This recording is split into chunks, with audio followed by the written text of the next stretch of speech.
Now let's get more into like the actual submitting world record process. I know everybody is like scared of these. These things like, this is this like worldwide association. By the way, these guys are like super cool. Like they're like down to earth. You can call them and everything. We're fishermen just like you guys. Yeah, so it's nothing like super formal in here. I mean, they have rules, but they're super easy to reach. So if you have a world record, a potential world record, or a question, just feel free to give me a call anytime, guys. Yeah, so we're gonna drop his phone number and email here, so you have those questions, you can reach out to them. But I know the process can sound like bureaucratic in some way. Yeah. So what does that process look like? So from the moment that I catch a potential world record and I landed it, let's say, I know you guys sell some of your certified scales, so that's the ideal part to have. I have one of those myself, but if you are in a remote place and you catch a potential world record, you go on the website and you see, oh, look, I did everything right. I think I have a potential world record. What do I need to do to actually make it go through? So the main thing, and like you mentioned, so we do certify scales. We actually don't sell any certified scales, but if you were to purchase any scale, digital, spring scale, under 100 pounds, we could certify it here at the IGFA. I've done that for you in the past. Yep. And anything over 100 pounds, if you have a scale, I know there's handheld scales that read up to 1,000 pounds these days. You can get it certified by any other organization as long as it's within certification, and we have a date to prove that. It's considered legal for IGFA records. So the certified scale obviously is going to be your first thing. Now you can go to a bait and tackle shop. If you're in a remote country, even restaurants, I've had people go to restaurants. As long as they have a certified scale, that you'll be all right if you weigh your fish on that scale. You just need to make sure that you take a photo of the scale, not necessarily the fish on the scale, but of the scale and of that certification sticker, so we can see that it's within the date, and you'll be good to go there. Okay, and then so now finally I got the fish of a lifetime. I know now it's a world record. I'm trying to file that process and follow through that process. And I found finally a certified scale. What else do I need to bring you when it comes down to the jigging world? What is it that you need to see in person to verify? So there's 4 main photos that we need to see that you would submit with your application. It's of the angler with the fish, like I just said, the scale, and a picture of that certification, and then a photo of the rod and reel. Now, it doesn't necessarily have to be, we would like it to be the day you caught the fish, but we just need a photo of the rod and reel. It can be on a table, in a room. We just need to make sure that, it's within compliance to the length regulations like we spoke about earlier.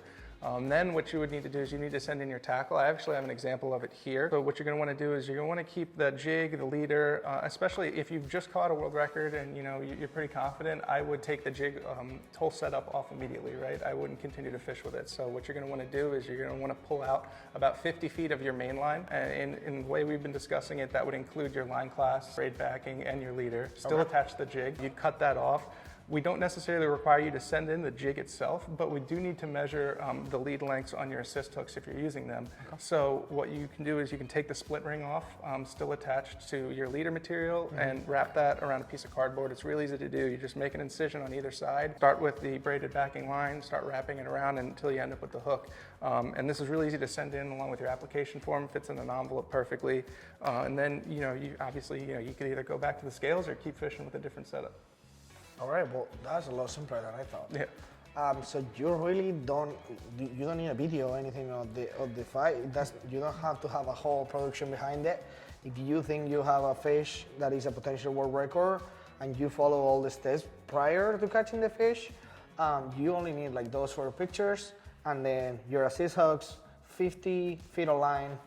That includes your potential class line, your leader, and that main line.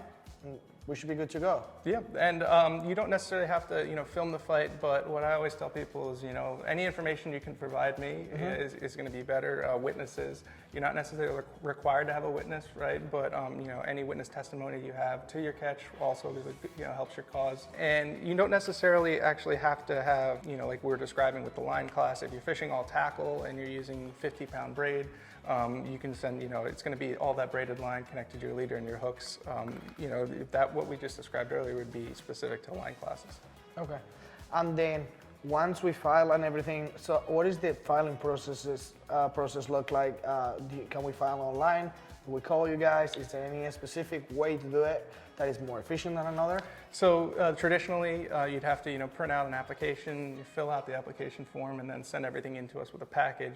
We recently created an online application portal, which we've been using it for about a year and a half now, and it's been great. So what that allows you to do is fill out all the information online. You can actually upload your photos or any videos you have to that online portal, and you can submit and pay for the application through that online portal. You will still, however, need to send in your tackle, but once you finish that application online, it'll give you a form, with a code that verifies that that's the record that you're applying for, and you just put that form in a package with your tackle and send it in to us, and I'll actually get everything on my end immediately as soon as you press submit, and then it usually takes standard shipping for your stuff to arrive, and it'll be processed and show as pending.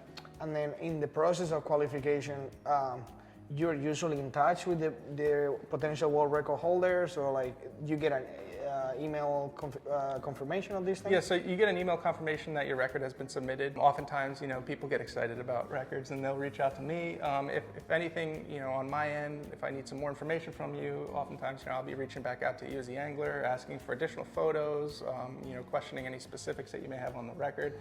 There's a lot of back and forth communication. So I want to make this clear. There is, these guys will make anything possible for you to qualify for that world record, right? So the feeling that I got since I got here today is like they want people to get world records.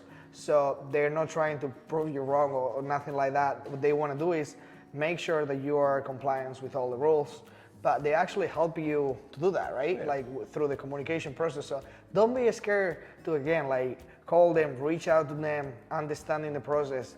It's actually it is a cool process, because if you do get a world record, that stays there forever, right? Yeah, one of my favorite parts of this job is when someone will reach out to me and say, Zach, I've been fishing in this area and I've been getting, some large specimens of this, individual species, and I think I can get the all-tackle world record. What do I have to do to go about it? And I explain to them the rules and regulations like we talk about here. And then, I send them off and they go fishing, and 3-4 weeks later I get a call back and they're like, Zach, I got the fish.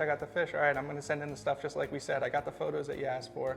And to see it all come together from start to finish like that it's awesome. Yeah, no, like you said, we want people to be out there, catching world records. It's what we do. And we just want you to be compliant with our rules and regulations, and we want everyone to be able to, have the opportunity to get a record fish. Well, that's great. And just to recap a little bit, I want to put it out there. So we, the jigging community, there's so much potential for us for all these world records, because there are actually, like a lot of the world records that have never been registered. There's a lot of species that we catch in pretty regular basis. There's actually a record holder for it. Like nobody has a world record for these fish. I'll name some of them like around here, so you guys can get excited about it. But there is so much potential to catch world records on jig, and that's the whole point of this video. Trying to get everybody to understand the sport part of the jigging as well, and to apply what we love to do to the IGFA rules and actually making it legit, right? No, and so something to keep in mind too is so if you go either through our book or our website igfa.org and you search our world records database, if you see a species of fish, or if you don't see a species of fish in there, and you know that you're catching them, that means that record is vacant. No one has submitted one yet. So the minimum requirements are that fish weighs more than a pound.